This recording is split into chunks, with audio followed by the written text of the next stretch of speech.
Hi, guys. I'm Nina, I'm Ethan. and we are Bloody Essentials. Unfortunately, Jamie can't be with us this week. She's feeling a little under the weather, but we're hoping that she'll be back with us next week. We love you, Jamie. We love you. You're the GOAT. All right. So, a little announcement section here. We have some upcoming appearances we're really excited about. If you want to meet us in person, we will be at Days of the Dead, Indianapolis, July 5th through the 7th. That's going to be fun because that's where Ethan and I initially met. So, 1 year Yes, anniversary of that. that's right. We will also be at Flashback Weekend, August 2nd through the 4th. I always love Flashback. That's my favorite con. Yes, Yeah. yes. We will be at Ohio TerraCon August 16th and 17th. Shout out to Rick Paulton and Whole Damn Enchilada Podcast for inviting us there. We're really excited to join you guys and meet you guys in person. Yes, can't wait to meet you in person. Yes.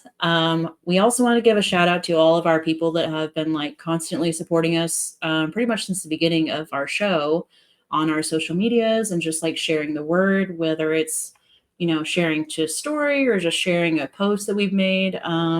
So let's just kind of along. So bear with us. If I pronounce anybody's names wrong, I'm really sorry. Decon Jones, Rick Paulton, of course, and the whole damn enchilada podcast crew. Darren Duncan, Steve Baldwin, we love you, Steve. Owen Lindquist, Chris from the Misfit Lounge, Brian J. Smith, Lorelai Kerouac, Adam Polivka, and Dee from Rush of Ducks. I love the name. And also Christy Adams, Nightmare Christy, we love you. Yes. Thank you all so much for supporting us on our socials. It really means a lot to us. So thank you. Also, we have a trivia episode coming up later this year. We're planning either late summer or early fall, so just in time for spooky season. If you want to be included in that, as a part of the episode and answer trivia questions along with us, you can definitely do that. Please reach out to us via email or private message us on our social medias. However, priority comes first to our Patreon members. So if you want to be considered top priority, please follow us on our Patreon, subscribe to us. I think our lowest tier is even just $5 a month. That's it, just $5, and you get some goodies along with that. So win-win, you know. Also, yeah, we also have a page where you can donate money, just $1 or heck 50 cents, to buy us a coffee. All the proceeds go back into the podcast no matter what. So whether that's travel expenses to get to some of these cons we're appearing at or whatever it may be, your money is being well spent, and it also will go towards prizes and gifts that we will be sending to our Patreons as well. So just FYI. Let's see. I think I covered everything, right, Ethan? I believe you have. Also, with the trivia that we're going to do, Yes.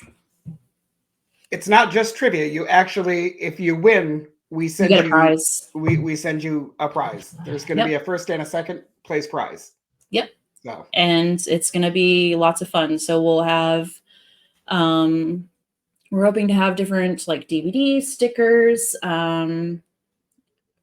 maybe some collectibles. We're not quite sure yet. We're still getting them all together, but we're really excited. Maybe even some gift cards. So we'll see. that's right. And of course, some of our merch.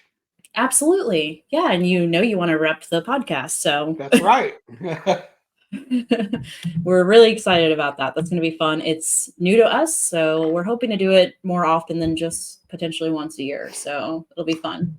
And if you live in the Chicagoland area, or if you want to come to the Chicagoland area, we're also going to do some meetups where we meet at a local coffee house or somewhere and just kind of hang out and talk horror and just kind of BS with each other. Yeah, it'll be fun. Just talk horror. So this week, we are really excited. We had somebody reach out to us about covering a specific movie for their birthday. We weren't sure we were going to be able to do it because we had such a busy schedule, but shout out to Nicole Loftus. We just wanted to say happy birthday and Happy thank birthday. you so much. Yeah. If you guys want us to cover something specific for your birthday, message us on Instagram, Facebook, or email us. So there you go.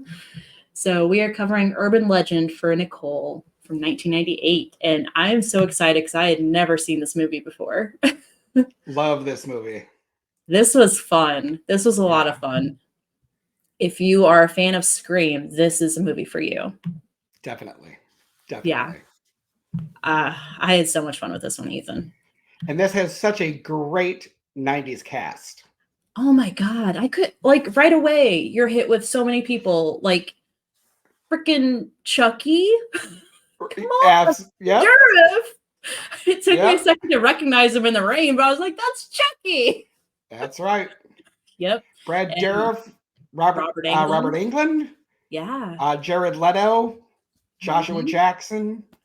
Yeah. Rebecca Lots of good Gayheart. ones. Rebecca Yeah. Gayheart. Yeah. Yes. Definitely a 90s cast. It was really cool to see Yes. everybody.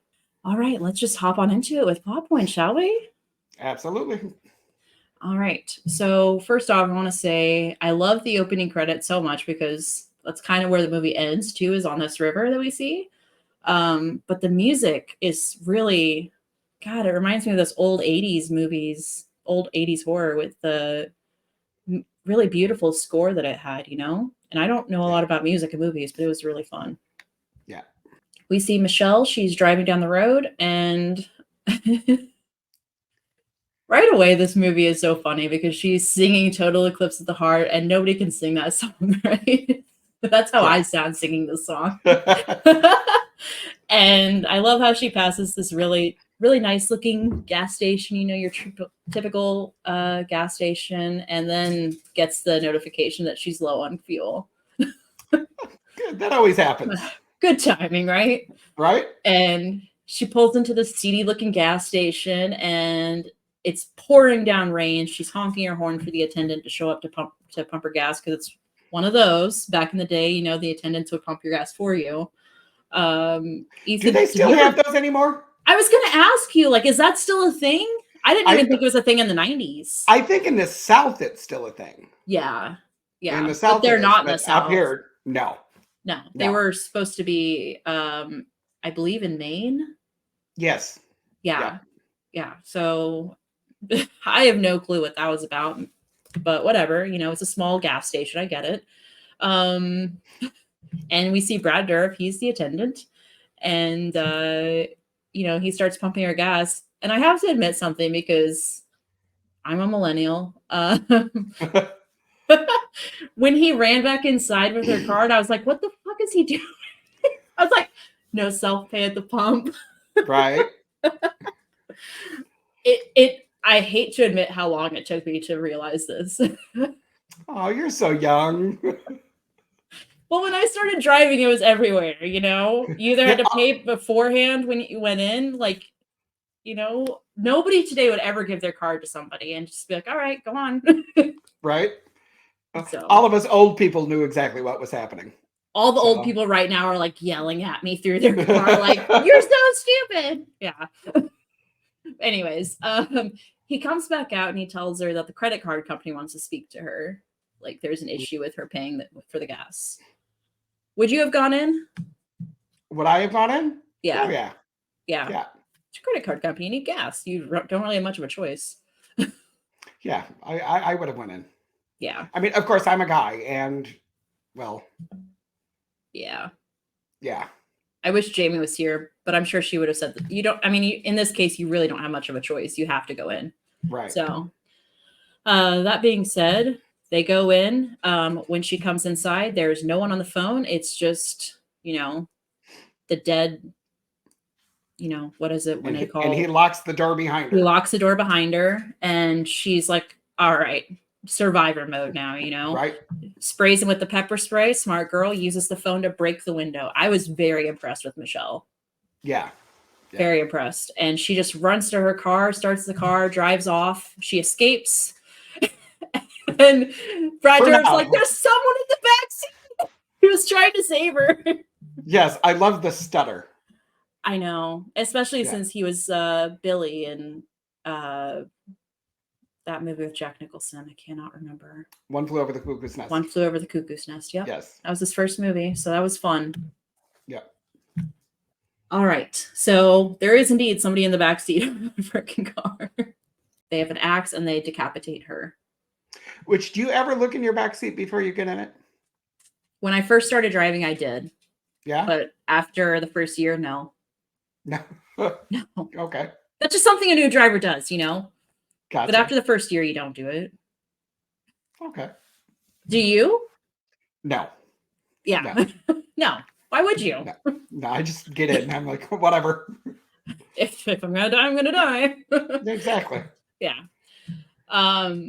So Michelle is dead. Yes. Very much so. So flash forward to Pendleton University. We've got a group of friends. We've got Sasha, Parker, Brenda, Natalie. They're all hanging out, and Parker is telling the story of the Stanley Hall Massacre, the local urban legend, if you will. Apparently, a psych professor killed his students at the college 25 years ago. And they're all just kind of teasing him, like, oh, whatever, you know, that's not true, stuff like that. Yeah. All colleges have you know, that urban legend or that myth. Of course, yeah. Or, right. You know, this room is haunted or this dormitory is haunted, shit like that. Yeah. Right. Yeah. And if it's not the college itself, it's the town. There's something in the town that's haunted. Oh, definitely. Yeah. Definitely. For sure. Let's see. Brenda and Natalie are talking about urban legends on their walk to their dormitories, and they decide to play Bloody Mary, which they're doing it wrong. Did that bother you at all?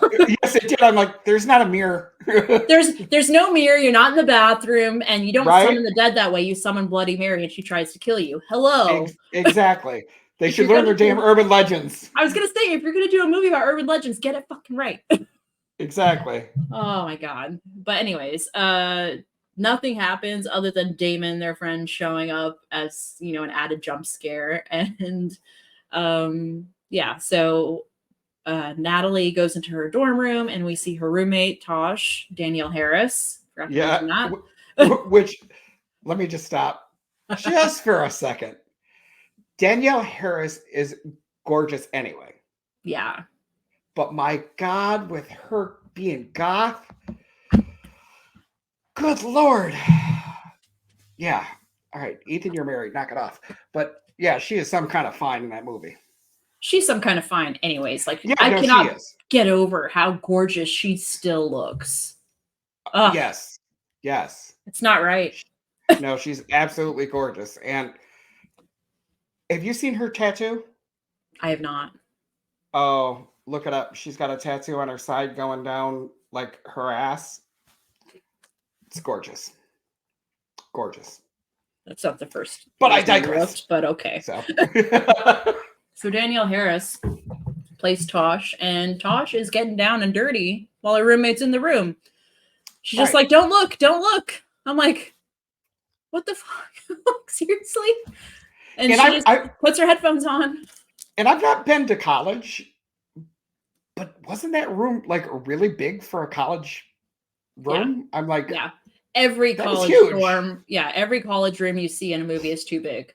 Yeah. Like, okay. Yeah. No. Because I've gone to see my friends in college, and I'm like, this is like a closet. Yeah. I mean, it's you're like lucky bed. You can fit 2 beds in the room. Yeah. Yeah. We had 2 beds, 2 desks, and we had we had dressers. I think we had a communal dresser we had to share, and then the TV, which was like a 28-inch TV and a microwave and a mini fridge, and that was it. Like, that seems like a lot, but like, we also had our beds lofted where we had stuff underneath them. So gotcha. Yeah, it was tiny. It was tiny. Yeah. So it's no. Okay, I just thought the room was huge. So go ahead. So yeah, Tosh proceeds to have sex while Natalie is trying to get some sleep, as one does in college, I assume. I don't know. The next day, Natalie is going to her urban legends class, which is apparently a thing. And our very handsome Robert Englund is the teacher. Wexler is his character's name. Well, I could see maybe urban legends being an actual class, because have you seen some of the classes nowadays? Nowadays, yes, I could see it being a class. Back then in the 90s, I couldn't see it happening. Like, they now have interpretive lesbian dance, and I'm like, you're paying money to get a degree in this? Listen. All degrees are BS, and we know it. Let's be real. Agreed. I can't tell you how many of my friends, I won't name their names, got psychology degrees and can't do anything with them. So that's fun. I agree. Yeah. Yeah. I agree. So, All my anyways. friends that got business degrees, because business was, business and computers was big when I was, Yeah, of course. Yeah. college age, and everybody's like, "Oh, we got to go get this and get that." Yeah, and my friend's got $100,000 worth of debt, and he owns a lawn care service now. Yeah. No disrespect to anybody who went to college and is actually using No, their degree whatsoever, absolutely. but I will say a vast majority nowadays aren't. And yeah, so Right. yeah, it sucks. College is a scam. Don't do it, kids. I'm gonna shut up about that. So Wexler, the professor, he's going on about the various urban legends that are common, like the babysitter getting calls from inside the house from the killer, Pop Rocks and Pepsi, which is fun. That he had the kids demonstrate that. That was fun. Yeah, that was very fun. Yeah. Joshua Jackson was very good there. He was so great. Yeah. Oh my God. He's great throughout the entire film, but yes, he is. He's fun. I knew he was faking it. I was like, shut up. Yeah. Yeah. So everyone learns of Michelle's passing and that the gas station attendant is apparently missing. So I like that they kind of let us know what was going on with Brad Dourif's character too. That was cool. Right. Yeah. Natalie goes back to her dorm room, and I love the little flat callback to dial-up internet where Tosh is on the internet and Natalie needs to use the phone. So she's like, we both share the same phone line. That was fun. Yeah. I heard the dial-up tone and I was like, right. Yeah. Let's see. So we learned Natalie and Michelle were actually friends in high school. So that's interesting. And Damon tries to cheer Natalie up. They go to hang out.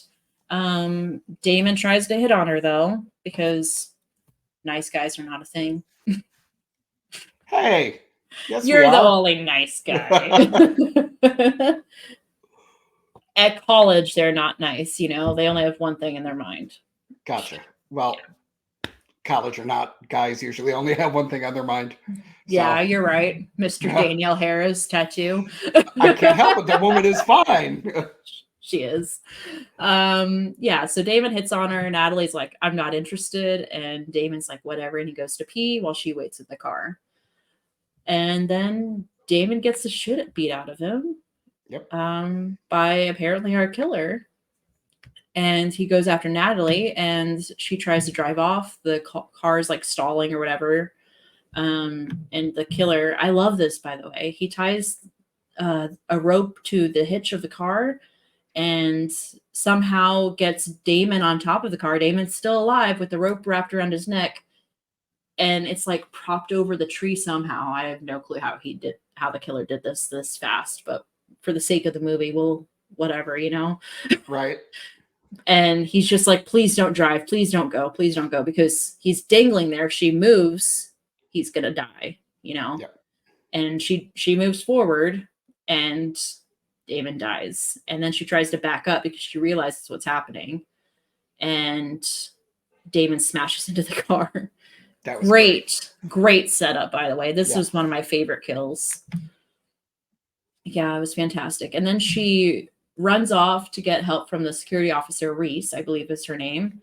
Yes. I love this one. I love. Yes. I love her. She's obsessed with saving the day, which is fantastic. Yes. Yeah. Yes. And so they go back with Foxy Brown. I know. I love it. It's so much fun. So much fun. And they go back to where Damon died and his body is gone. The car is gone.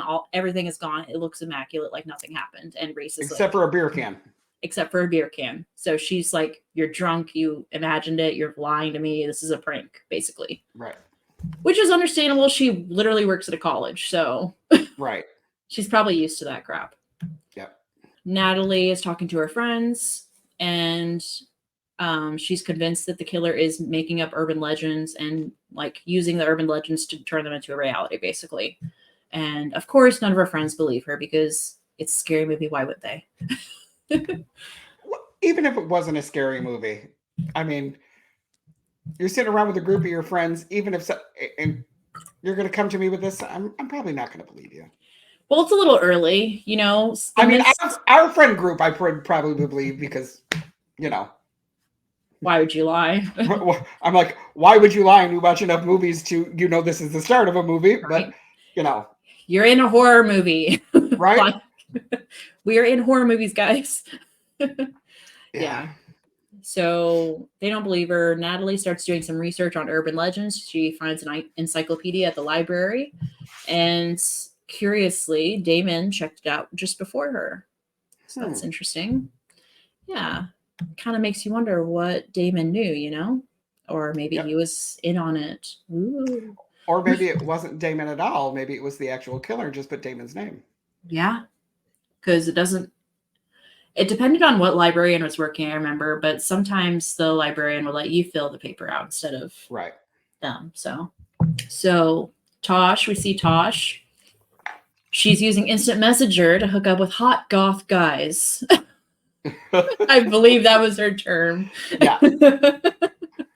I love that so much. And so this is probably my second favorite kill because it's where you should be safe. You know, you're in your dorm room and everything. Right. Granted, she was using instant messenger to hook up with strangers, but it's no different than anybody using like Tinder nowadays, you know? But Natalie walks in and she's like, oh, we're back at it again. Tosh is just up to her usual thing, puts her headphones on, turns her back to Tosh, and the killer kills Tosh. Yes. The next morning, however, Natalie wakes up and Tosh is under a blanket and she pulls the blanket back and the killer has made it look like she's killed herself, basically. Right. Because we know that he strangled her. That's how she died. And he slit her wrists, basically, to make it look like a suicide. And the dean brings her in and is questioning her about everything. She says that it had to have been the killer that has killed Damon. And but you forgot to mention on the wall, scrawled in blood. Yes. It said, "Aren't you glad that you didn't turn on the lights?" Right, which is also a big urban legend. Yes, it is. Yeah. Which, if I was the dean or if I was Reese, and I'm going to go, remind me to get back to Reese. But if you were going to kill yourself, and how the hell did you slit your wrists and get enough blood to write it on the wall and then go lay back down and die? Not only that, but there is, if anybody knows anything about, you know, true crime or anything like that, when you slice your skin open, it sprays, you know, there's arterial spray or whatever. Right. You would be able to tell, even somebody who's not an expert would be able to know where they slit their wrists. Yep. And you can also tell if you are knowledgeable enough, you can tell if it happened before or after they died. Yes. So there's no way that they would have. I mean, have these people never seen Dexter? What the hell? No, because it's 1998, Ethan. Whatever. Have you ever seen Dexter? Very true. Very true. CSI wasn't even a thing yet. But it's such a cryptid message. No one would have ever made that a suicide note. Right? Like, no one. My life sucks. I'm out of here. I mean, why would you put it on the wall? Right. It makes no sense. Right. And okay, I'm going to come back to Reese. Yes. Now, obviously, she's the main cop in charge. Yeah. But are there no other cops? There's like one cop for 5,000 students. Yeah, that's unusual. Yeah, I'm like, that doesn't make any sense to me, but I didn't write the movie. So, I mean, in my opinion, I think that there were too many like friends in the inner circle, if that makes sense. Right. Like it felt like it was a bit too much, especially towards the end. But I feel like we could have used at least 2 cops and then maybe like 1 or 2 fewer friends. That just made up. Gotcha. But like it's definitely not as many cops as you would think. But I feel like Reese is definitely the head honcho in charge, even if we don't see all the cops, you know. Right. But Reese is a bad bitch anyway. Oh, so. She's got this. She's totally got this. Yeah. So obviously the dean and Reese, they don't believe her whatsoever. Paul meets up with Natalie, and he's talking to her about Michelle, and he's basically wondering why an urban legend killer would come forward now. What's the motive? What's the point now? Right. Basically. And Nat says, well, the anniversary of the Stanley Hall massacre is coming up. So that could have been it. And Sure. she mentions that the janitor was around when it happened, and they decide to go talk to him. This janitor doesn't, in my opinion, look old enough to have been there when it happened 25 years ago. But, Yeah, he'd had been real young. Real young. Yeah, definitely. So they go to ask the janitor, and they're just like, go ask Wexler. And it's like, why not just go to Wexler to begin with? Because he clearly was here when it happened. This guy's at least in his 50s. Come on. Yeah. So that kind of seemed a little unnecessary. I feel like they could have just jumped straight to Wexler. I think they just wanted to throw him in there because he was creepy. So, they go to Wexler's office. He's not in his office. They break in, logically. Of course. Yeah. And they discover that he has a coat that is very similar to the killer's, and also an axe, which is a very strange thing for a college professor to have in his dorm. But he does explain it well. Yes, yeah. It's a prop for his urban legend class. Does make sense, yeah. Yeah. Although it's sharp. Right? Yeah. Anyways, so Wexler catches them in his office, and he brings them to the dean. We learn that Natalie has a history of reckless endangerment on her file. And Paul gets kicked off the school paper, which he's pissed about, understandably. Right. So Nat tells Paul basically what happened, and that when her and Michelle were friends in high school, they decided to kind of recreate an urban legend almost. So everybody knows that. I don't think anybody realizes it's an urban legend, because I always knew that it used to be a gang thing where cars, potentially gang members, would drive around with no lights on at nighttime and wait for somebody to flash their lights at them. And whoever did, they would chase down and try to run off the road. So that's basically what Natalie and Michelle did. See, that's your urban legend. We got it that it was also a gang thing. But when you flash the lights, they would follow you home and either rob you or kill you. Yeah. Yeah. So that's what I heard too. Yeah. Is rob you or kill you. Yeah. Or both. Yeah. So that was the Cicero / Chicago urban legend part understandably of that. So. Yeah. Which, I mean, that actually may have happened, but so. Yeah, exactly. That's the thing with these urban legends, which is really interesting when you get down to it. Like, it could have happened at one point, and it just gotten so diluted over time, just like a game of telephone. Yep. When you tell something to somebody and it slowly, like, something gets altered each time. It's really interesting, the human brain.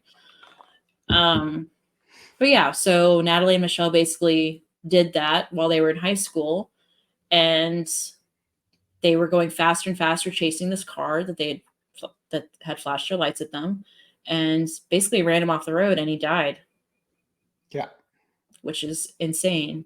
But the courts apparently were very lenient with them, and they had nothing on their records before this, so they got the reckless endangerment charge basically. And Natalie was not driving. It was Michelle driving. So Natalie kind of blamed Michelle for what happened, and they kind of stopped being friends. They lost touch. Yeah. Understandable. That's a lot for someone to go through. Yeah. Yeah. So that's the purpose for the charge that she had in her record. Brenda invites Natalie to a party that evening, just kind of cheer her up a little bit. And why? I'm going to ask it. Scream, urban legend. People are getting killed. Why are these dumb kids going to a party? Because they don't believe it's happening. Okay. They're young. They're invincible. Nothing bad could ever happen to them. Okay. It's real. That mentality is very real. I guess so. I guess. I feel like even when you're not young, you still believe that way. Like nothing could ever nothing that bad could ever really happen, you know? Like, Right. So they're going to go cheer each other up. They're going to have fun. Paul finds an article on the Stanley Hall massacre, and he discovers that Wexler was actually the sole survivor of that incident. Interesting. The plot thickens. Dun, dun, dun. We see the dean. He is getting in his car after a long day at work. Yes. He's checking his back seat before getting in his car. And then this used to be a fear of mine when I was driving for the first time. The killer was underneath a car and he slashes the dean's Achilles tendons, both of them. And can I tell you, when I watched that today? Oh, I felt it. Oh, I definitely felt it. You felt it too. I felt it. Yeah. I just had surgery on my Achilles tendon yesterday. So when he slit that, I was like, oh, Jesus, no. I understand the pain that he's going through. Yes. Yeah. Yeah. That is something, no matter what movie it is, that always gets to me, because it's like, that is so like vital to your legs, your feet, everything. And when it's cut like that or injured in any way, oh my God. Yes. Yeah. Great deal of pain. Yeah. And his death was very cool. This was fun. This was a lot of fun, because they always tell you about this when you first start driving, like, because the killer releases the emergency brake and the car isn't even like turned on, I don't think. It just starts rolling down the hill and crushes the dean, which is so fun. Yes. That's what I love about all these deaths. But not only does it crush him, it's got the spikes. Yeah. And he, like, when it hits him, he like goes through the tire spikes. Yeah. Which is great. It's so fun. Yeah. That's what I love about all these deaths. They're not super brutal. They don't linger on any of the violence like Scream did. Right. But your imagination fills it in for you. So it feels more violent than it really is, but it's not. That's great. Yeah. Yep. So Dean is dead. Oh, darn. Should have taken those kids more seriously. That's right. Yep. So Paul is talking to Natalie and they kiss. And Brenda is not happy. Brenda catches them, and Brenda has a thing for Paul. Yeah. You know? And Brenda gets upset, which is understandable, you know. Rightfully so. Yeah, Natalie knows that Brenda has a thing for Paul. Right. And you know, she runs away. She's pissed. Yeah. Completely right in that regard, you know. Right. I feel like as girls, we know that's an unspoken rule. If your friend has a crush on a guy, it's hands off, no matter what, you know, unless you have a talk with her. But I don't think that's a girl rule too. That's just a general rule. It's just a general rule of friends. I mean, I'm married, but when I was dating, if I knew that one of my friends liked this girl, I'm not going to make a move on her. I mean, that's just a dick thing to do. It's a disrespectful thing to do. Right. Yeah. Absolutely. Even if the girl is not into the guy or vice versa, it does not matter. No. It's hands off. Yeah. So Parker, one of Natalie and Brenda's friends, Parker gets a phone call while he's at the party. And the killer is like, "You're going to die tonight." And Parker is like laughing it off kind of. And there's this urban legend that the killer mentions of the lady drying her wet dog off in the microwave. Is that an urban legend? Yes. Really? Yes, it is. Yep. Folks, I don't know if I really need to tell you this, but apparently we do. Please don't dry your dog off in the microwave. Or any of your animals. In the microwave. Don't dry anyone off in the microwave, because you get what happens in the Gremlins where they explode. Yep. So needless to say, the dog is dead. I'm thankful they gave us a warning though, because I was like, I can't do animal death, so I just looked away. But I knew it was coming. And it was gross. When he opened the microwave, it was gross. Yeah. So Parker's dog is dead, and then soon Parker is dead. Also, which I really was not upset. No, I didn't like Parker. I didn't like Parker. He was a dick. He was a douche. Yeah. He didn't know he was in a horror movie. Fuck Yeah. Parker. He played the role of a douche very well because I've He seen him in did. other things, and Really. he's a very good actor. Yeah. But yeah, he played a douche very well.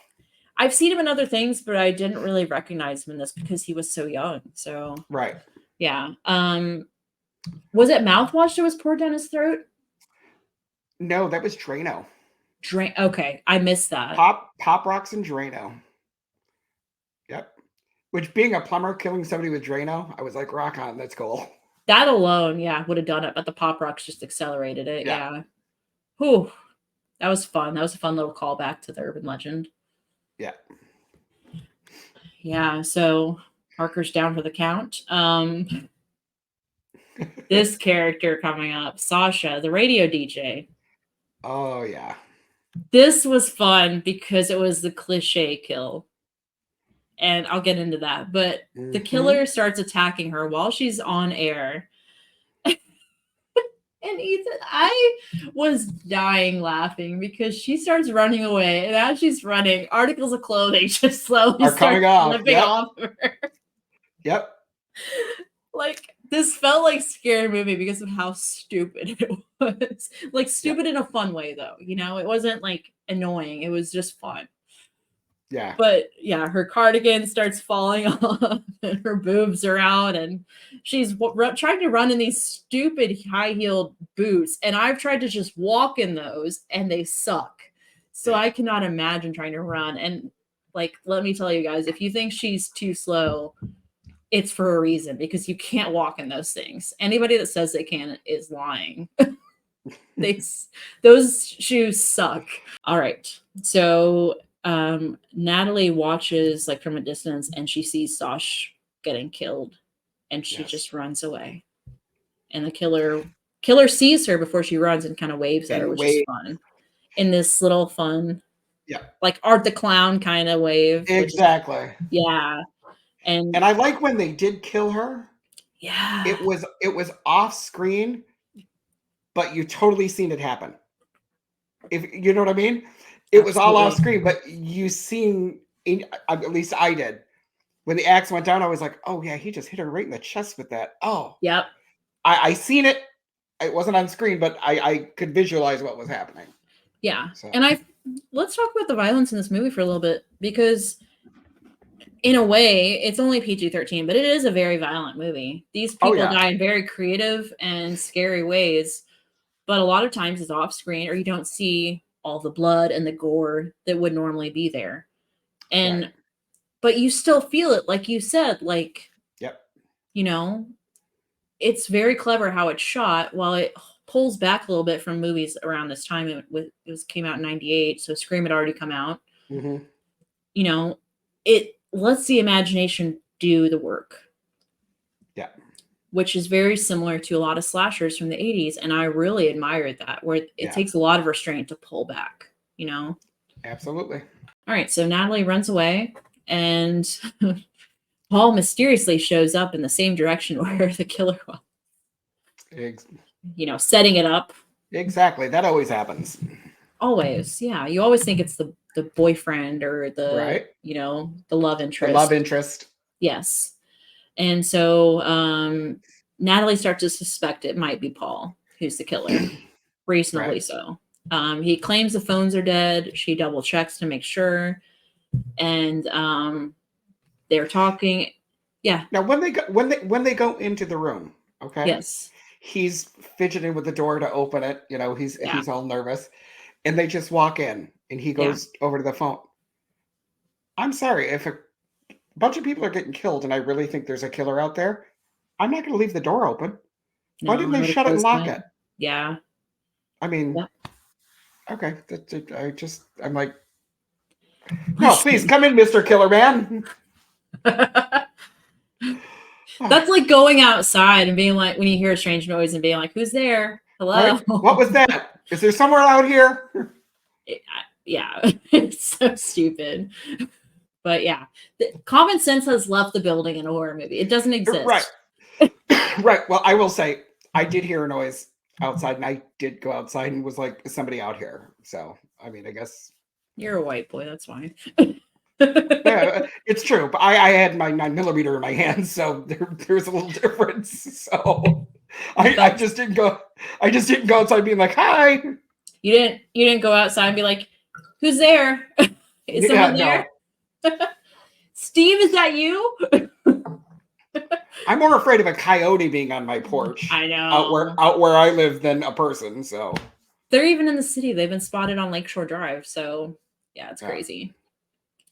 Anyways, so they decide that they're going to go into town to find a phone that works and get help because this is before cell phones, ladies and gentlemen. yep, No one had phones.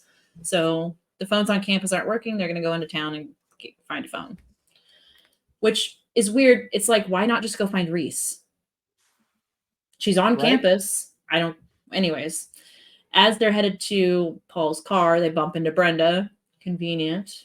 right, And so they are off into town. Meanwhile, Reese, the security officer, she finds Sasha's body and she starts going on the hunt for the killer. Brenda and Natalie are talking, and Brenda is like, it's okay if you and Paul are, a thing now. If you're interested in each other, I give you my blessing, basically, which is sweet. They have a heartfelt moment. But as they were driving to the gas station, the three of them, Yeah. she's like, "Something stinks in here," and he's like, Yeah. "Oh, I don't smell anything." So Yeah. so then they have their little heart to heart, and Brenda's like, "Something does stink in here." Yeah. Yeah, So they check Paul is in the gas station or whatever, and they check the back of the car and they discover Wexler's body is in the back. right. And one of my favorite lines, Brenda's like, "You can have him," and she just starts to run. But again, I'm going to ask you this: How long Yeah, has he been dead? Because how could he start smelling that bad? I'm I gonna mean, say he was yeah, dead a while ago. yeah. I'm like, I understand it's for the movie, but I'm like, how long has he been dead to start smelling like a corpse? I would say shortly after he turned them into the dean. I would say at least 4 Gotcha. hours. Yeah, Okay. at least 4 hours. You're gonna smell by then. Yeah. Because it seems like it's kind of warm outside. No one's wearing jackets outside really, so you would definitely start to smell in a car. My question is how they got the body into the car without anybody noticing. Yeah, there's a few things that I was like, how did you do that without anybody seeing? We'll get into that. Yeah, there's a lot of plot holes in this one, but that's what makes it so fun. So Paul sees that they've discovered something in the back trunk, and he starts to chase after them, right? Yes. What's weird to me is that he's only calling Natalie's name and not Brenda's. Right? That's kind of weird. So they're both running through the woods together, and somehow Brenda falls behind. We have no clue why she falls behind. And then we just hear her scream. Right? And I don't know when you started to suspect things, but that's when I started to suspect some stuff. Yeah. I wasn't sure if maybe Paul and Brenda were in on it because he was only calling for Natalie, Mm-hmm. or if he didn't give a fuck about Natalie and was just like, or he didn't give a crap about Brenda and was like, Brenda? whatever. And yeah. So I definitely was suspecting the two of them for sure.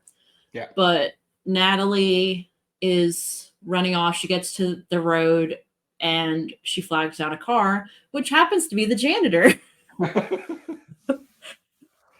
And so the janitor is like, get in or whatever. And she's in the car. And as a lonely woman at night does, she gets a little wary of the Excuse driver. me. Right? And, he's creepy looking. He's, very unorthodox looking. Right. And she can't open the door. It can only be opened from the outside, which is a big red flag for any woman driving But in. first she looks down and she sees the coat She sees the coat, which is the exact with the same one that the fur. killer has. Yeah. And I would like to know if everyone in that damn town has the Has same the coat. same coat, I'm like, right? was there like a clearance sale and everybody just bought them? Because everybody has this coat. And also, it seems like it's like May. It feels like it's close to graduation or something. I don't know Right? why it felt like that to me, but it did. And it's like, why is everybody walking around with coats and they're not wearing them? You Right. know? And I'll get into that in fun facts. There's a reason for that. But yeah, I was like, and also every time I saw the code, I was just reminded of The Thing because it made me think of The Thing's poster because it's so reminiscent of that. I don't know if that was intentional or not, but that was fun. Yes. But yeah, everybody has the same kind of mental, which is fun. So yeah, we start to suspect that it could be the janitor, and it's not. No, it's definitely not the janitor. It's definitely not. So we see that there's a car passing that does not have its lights on. And as we know, we should not flash our lights at a car with no lights on. No. The janitor guy is like, this idiot. And of course he goes to flash his lights, and Natalie screams, is like, no. And it's too late. He flashes the lights. Right. And it's Paul's car, but we don't know who's driving because they've got their coat on. Right. Yeah. So they're driving after them, and they get the janitor and Natalie get pushed off the road. Basically, the janitor, we presume, is dead because I don't think we see him again. No. Yeah, so he's down for the count. He will not be in a sequel. I don't know if there is a sequel, but yeah, there's 2 sequels. Oh wow, okay. Yes. So yeah, janitor will not be back for part 2 or part 3. No. So Natalie goes to get help. She's trying to run away from the killer, and she hears Brenda screaming. Red flag. Okay. She was left behind in the woods. You presumed you heard her scream before she got killed. Yep. Why is she screaming randomly over here on campus coming from the abandoned Stanley Hall? Right. And also, I don't care what kind of tragedy happened. There is no college on earth that would let that hall, dormitory, whatever, fall into abandon. Period. Right. So they'd either use it or tear it down. Exactly. And I feel like they'd tear it down and just rebuild it into something else. But anyways, so Natalie's stupid. Correct. And she goes inside Stanley Hall, the abandoned building. And she's trying to rescue Brenda. Right. And she goes in with nothing. No gun, no knife. Nothing. Pick up a rock, a stick. Not a rock. Nothing. A leaf. I don't care. Anything. I mean, anything. I mean, there's stuff on the ground. Pick something up. A handful of pebbles. I don't care. I would have definitely gone for a rock or something. Right? Yeah, something. But no, completely unarmed, very trusting that she's just going to negotiate her way out of this. Exactly. What I love is that there's candles everywhere. Yeah. First off, it takes a while to light all those candles. Secondly, how long have they been lit? Because, right? You know? Exactly. All these people were at this party together, and now these candles are lit? Yeah. So we also don't know how far Stanley Hall is from everything, but from what it seems like, it's kind of on the outskirts of the campus. Yeah. Yeah. So, and then I love this part because it's so reminiscent of 70s and 80s slashers. The bodies start falling in all the creative ways. Yes, I love it. I squealed with excitement because I was like, yes, you never see this anymore. They need to bring it back. They need to bring it back. I agree. I don't care how it makes no sense for the killer to bring all these bodies together and like let them dangle and fall at the convenient moments. Yes. I love it. Like when she opened the door and Joshua Jackson was hanging there. Yes. I totally got when the door opened and PJ Souls fell out in Halloween. Yes. I was like, oh my God, I love those two. Yes. Yes. Yeah. It was great. So they really they did a great job paying homage to like the classics and, you know, making horror fans happy with this movie. It touched my heart, really. And we see Brenda. She's passed out on the bed, or so it seems. She's not restrained in any way.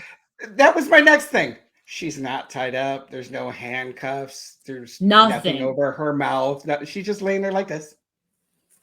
Yeah. Like Jesus. Yeah. Right? I'm like, bitch, get up. Stop playing with me. Right? So Natalie turns her back on Brenda and kind of reminiscent of Halloween. No. Yes. She'll never do it again. Right. Brenda sits up like Michael Myers and slowly looks at her. Mm-hmm. And we get the reveal. Brenda was the killer. That's right. I'll tell you what. Brenda must be one strong bitch because Boom! One punch knocked her out.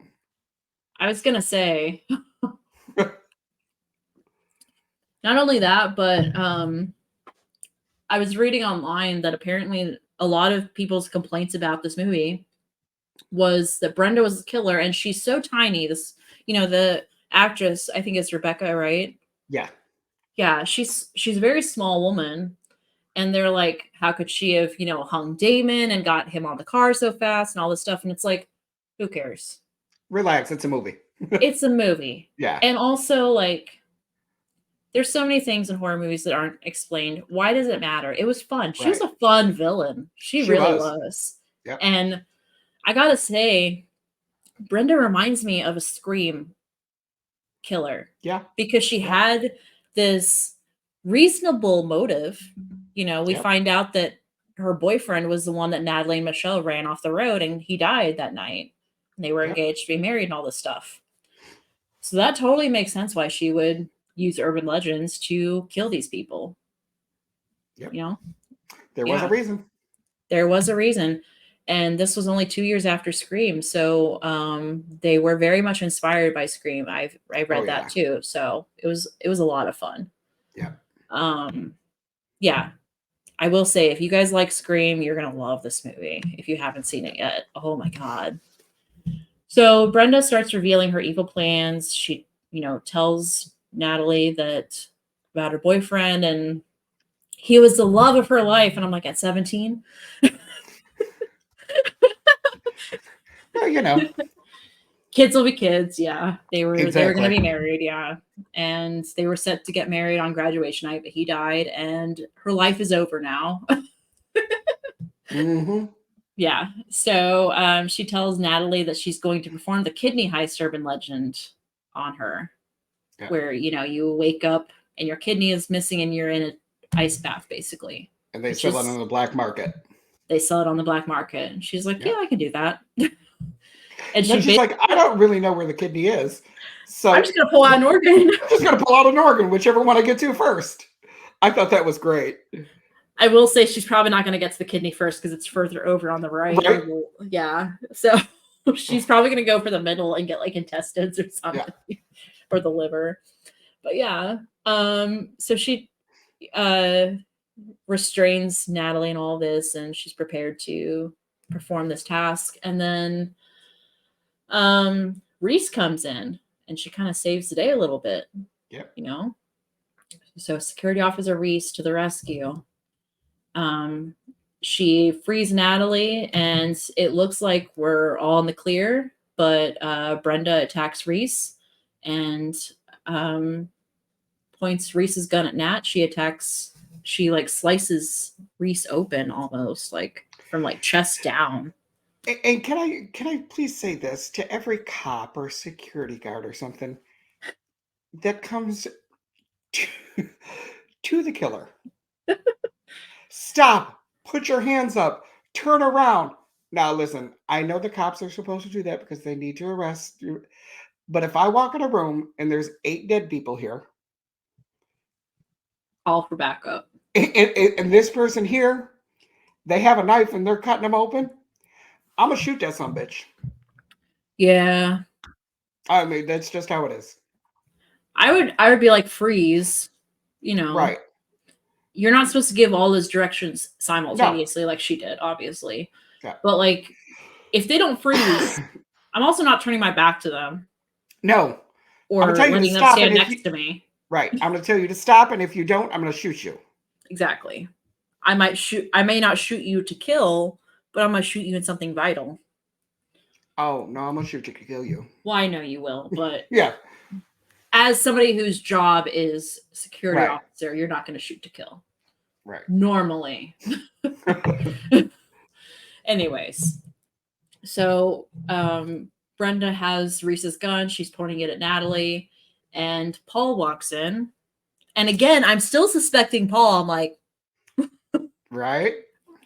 How can you not? It's Jared Leto. But it's the eyes, man.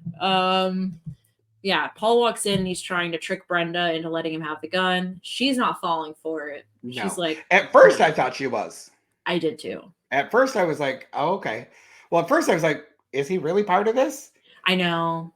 Yeah. Yeah, I was like, is he part of this? And then as he kept talking, I'm like, no, he's trying Yeah. to swindle her. And I was like, this bitch is falling for it. Yeah. But she She's was like, not. she was not. Yeah. She is fun. She's Yeah. so much fun. Yeah. So after they realize that Paul's not going to charm his way out of this, as I'm sure he's used to doing, Right? Natalie manages to get the gun away and she shoots Brenda. Brenda falls out the window, and Natalie and Paul decide to go to town to get help for Reese. Right. I get it. You can't find a phone that works. There's no one to help besides Reese, and she's, injured. But like, getting help in town really worked so well the first time. Right. And is there nobody else at college? None of the kids? They all left? Not only that, but it's like, where's the other security officers? Right. This is a big college. Even a small college has more than one cop on duty. And Reese has been shot. She's lit. They're like, apply pressure. You just leave her. You're gonna bleed out. We'll be back. Oh my God. They should have brought her with them. Anyways. They go into town, and this is where I start to have problems with this movie. Okay. We find out that Brenda is hiding in the back seat. She managed to survive being shot and falling out of like a 3 or 4 story window. Yeah. Fine, sure. She's hiding in the back seat with the axe. Yeah. Don't know how she got the axe. And she tries to kill them. They struggle, and she's pushed out of the car and falls over a bridge into the river, where we assume she's dead this time. Right. I'm not assuming anything. Nope. I would not assume that she was dead. That's not good enough for me. I would like to see the coroner's report. I would like to see the dead body. I would have gone after her. Yeah. I would have gone after the body, chopped into little pieces. Like, I am not convinced until this woman is dead. Right. Because I am done with her crap. Exactly. Yeah. So that's it with Natalie and Paul.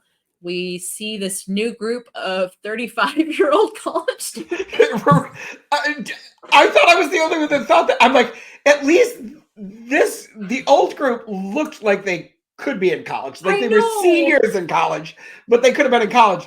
These people I were like, no. These guys are like 40. Right? I'm like, you're like my age. Let's go for a beer.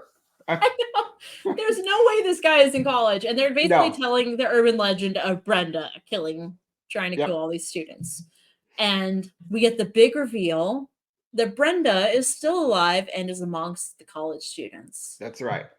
And she's going to tell exactly what happened. Exactly what happened, she says. Yeah. I love that she's kind of changed her appearance a little bit. She kind of straightened her hair. That was really fun. I got to say, I love Brenda. I really do. And I don't know if you remember, they said something next. You're going to tell us it's the girl from the Noxzema commercial. I laughed so hard at that. Yeah, she was the Noxzema girl. Yes, I thought that was really funny. I was like, that was great. So that's it was the end almost of the movie. as funny as when Joshua Jackson turned the radio on and it was the theme to Dawson's Creek. Yes, I was gonna say that. Yeah. Yep, that was fun because he got to start in Dawson's Creek. That was his big thing. Yep. So that's the end of the movie. We get that big reveal. Yes. Good setup for part 2. Good setup for part 2. I'm gonna have to watch part 2 and part 3 now. Yeah. Are they as fun as this one? Part 2 is pretty good. Yeah. Part 3 is Does it still have Brenda in it, or no? You know what? Don't tell me. I won't tell you. We'll watch it when you come over. It's gonna be fun. I've got them all. So I bought part 1. Uh-huh. And I was like, because I couldn't find it anywhere. So I'm like, I have to buy it. Right. Like, I've got a recommendation from a listener. I'm gonna buy it. Absolutely. So it had such a great cast, so I bought it, and I was like, I'm about to buy the other ones now. This is great. Yeah. All right, let's get into some fun facts. All right. There's a lot on this movie, so I had to narrow it down. And I still have quite a few, so I'm sorry. Don't be sorry.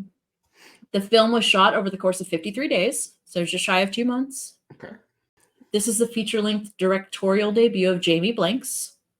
I didn't get a chance before we started recording to look up and see if he's done other things, but the fact that this was his first movie is phenomenal. Yeah. It was really good. It kind of reminded me of Wes Craven, honestly. Yeah. So he did really good. Jared Leto disowned the film and hates it, refuses to talk about it in interviews. That's okay because I disowned Jared Leto after he did the Joker. So we won't talk about that.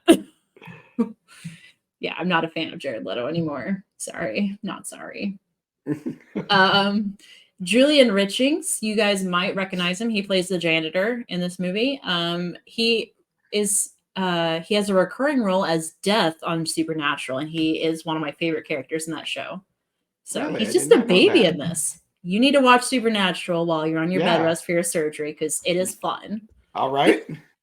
As all Supernatural fans can attest, you have to get past the Leviathan season and you're fine.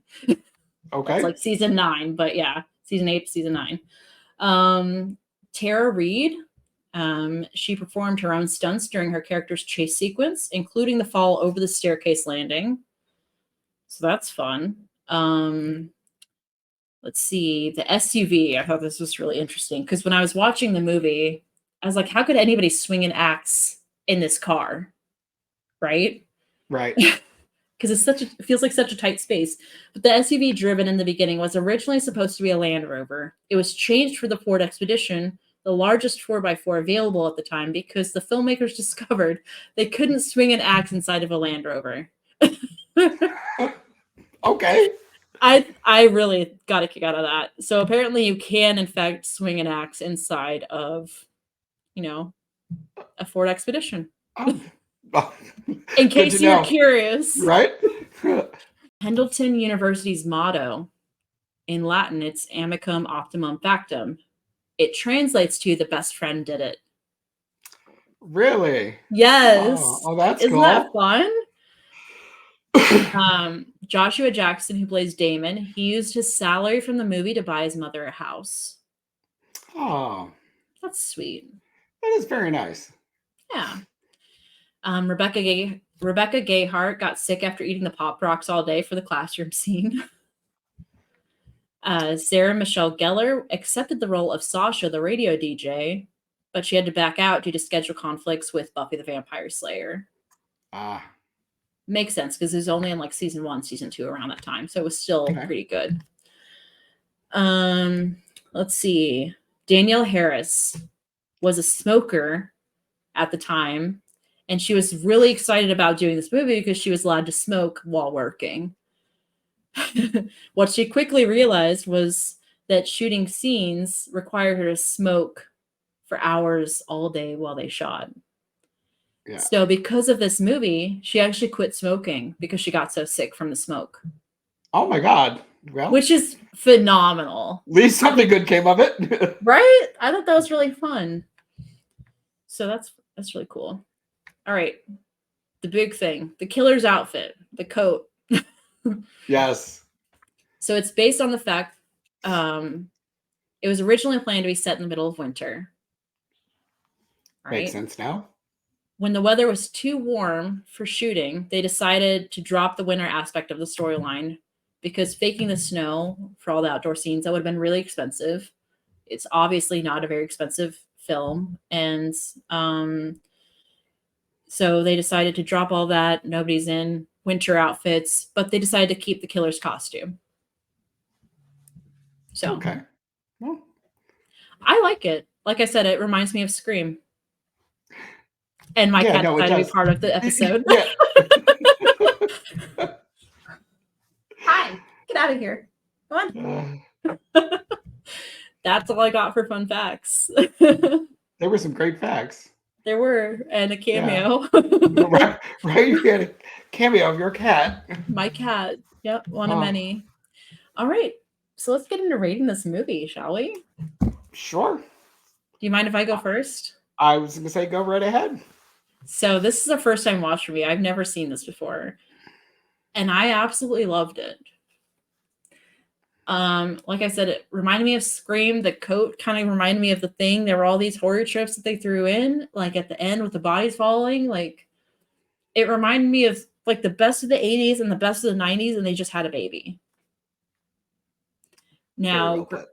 granted, this film is not perfect, and there were some issues I had with it, like the end. There were. I hate when something is repeated over and over again. And I felt like they used the flashing of the lights too much. Mm-hmm. I felt like that could have been. I felt like the last bit where they're driving off after Brenda dies, I felt like that was unnecessary because she died in the same way both times. Mm-hmm. I felt like that was kind of unoriginal. Like I get that they were planning on bringing her back, but it was kind of disappointing. So that's my biggest harp on it. And for that alone, it brings it down to like an 8 for me. Okay. So I really enjoyed this movie. I'm definitely planning on recommending it to more people. I don't understand why it gets so much hate, and I'm really upset that I've waited this long to see it, but I'm very glad I did, and I love it. Yep. All right. I also agree. I love this movie. I, of course, seen it back when it first came out, and I watch it pretty regularly. It does remind me of Scream. It does definitely remind me of the old 80s horror movies, which, of course, that's what I grew up on. That's what I love. Yeah. So I would definitely say if you have not seen this, definitely recommend it. I Yeah. think you'll probably like it. If not, you're wrong. No. But I If would not, also, tell us why. Why yes, you if think you that. don't like it, tell us why. And if you do like it, tell us why, you know. But I would say that it was probably, was it the best movie? No, it has plot holes. Yes, of Yeah. course. Most horror movies do. But I would definitely say I would give it a strong 8.5. Okay. Yeah. Yeah. Strong 8.5. Awesome. So Yeah. This was a lot of fun. So I'm very happy that we were yes. recommended this one. It wasn't even on my radar. I don't even Yeah. think I'd heard of it. So it was really cool to Yeah. see all these horror alumni come together and work on a movie together. It was really cool. Yeah. Very So cool. definitely check it out if you have not seen it. Urban Legend 98. It wasn't streaming on anything, so I had to buy it, but it was well worth the like $8 I paid for it. So Yeah. yeah. So this is Urban Legend. Again, guys, thank you so much for all you guys have done for just listening to our channel. We appreciate subscribers and following us on social media, sharing our content. If you would like to become a Patreon, the link is below in the description. We would really appreciate all of your support, and all of your money goes back into the podcast, whether it's upgrading our sound equipment or helping us travel to more conventions so we can meet you guys and sell our merch to you guys. Whatever it may be, it all goes back into the podcast 110%. Yes. So it's not like we're saving this money to go on, a wild shopping trip or something. No. Yeah, not interested in that. But yeah, 100% of the proceeds go towards the podcast. So you don't have to worry about that. And you get fun goodies. So we're really excited to share those with you. We have a Discord channel that we've started, and you get to interact with us more on a personal level, which is really fun. And you get to see my cat. And we're going to do some watch parties. Yes, we have some watch parties planned. We're really excited about those, which you can only attend if you are a Patreon. So you might want to hop in on that. Yep. And yeah, I think that's it. That's it. We appreciate you. Yeah, we appreciate you guys very much. Jamie should be back with us next week. So we're sorry that you missed her, but she'll be back soon. Feel better, Jamie. Yes, feel better, Jamie. We love you so much. And until next time, I'm Nina. I'm Ethan. And we are Bloody Essentials. Bye. Bye.